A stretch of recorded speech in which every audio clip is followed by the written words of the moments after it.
Join me on a fantastic journey in search of one of the most fascinating tales of benevolence, courage, and audacity as we follow the path of a truly captivating individual. This is the life of a triglyceride. This remarkable expedition begins with the structural denaturation and melting of saturated lipids between the mandibular and the maxilla. Through the vigorous and destructive processes of massification, the triglycerides are broken into smaller, more manageable sized fragments. The next leg of the exuberant expedition is the entry of the mechanically decomposed molecule into the esophagus, whereby a preposterous process of peristalsis propels the triglyceride down into the harshest environment within the human body, the gastric pits of the stomach.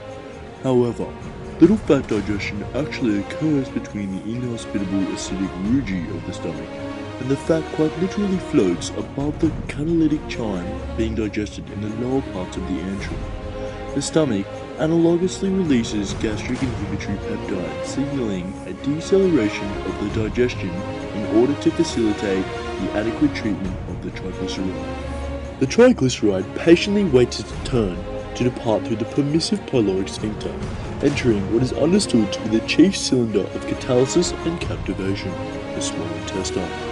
Upon entry of the triacylglycerol, the duodenum catalyzes the release of cholecystokinin, which provokes the pancreas to produce pancreatic lipase, whilst goading the gallbladder into liberating bile.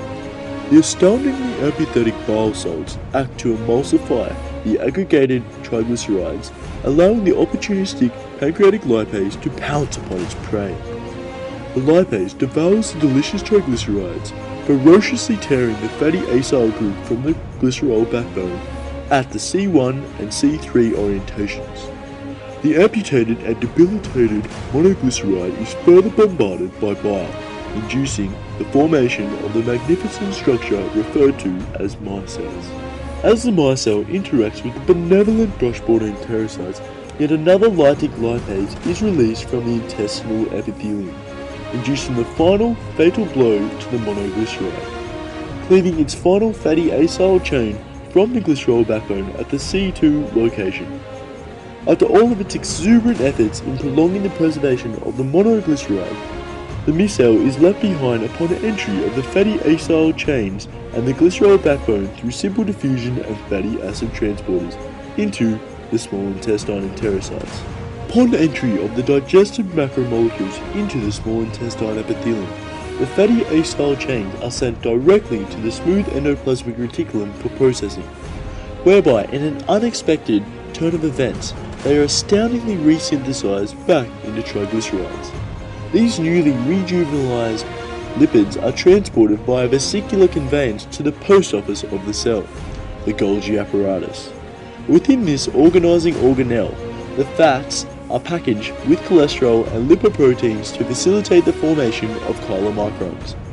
The chylomicron departs the processing facility, that is, the Golgi apparatus, and are encapsulated within an intracellular vesicle to facilitate its departure from the cell via exocytosis.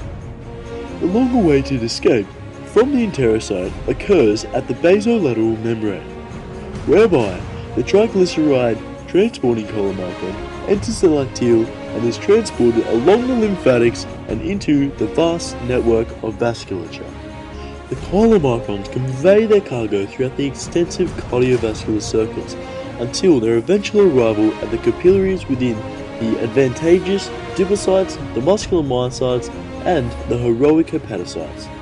It is here that a relatively remarkable characteristic of the chylomicron is revealed: its possession of an astonishing apoprotein that allows its careful selection for the surface in which it chooses to bind.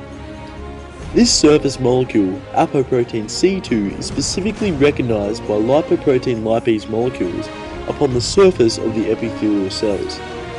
Within these aforementioned tissues, in what can only be described as truly mesmerizing. This interaction between the two catalyzes a cascade of events, whereby the lipoprotein lipase hydrolyzes the triglycerides within the cell into their former substituents, glycerol and free fatty acids.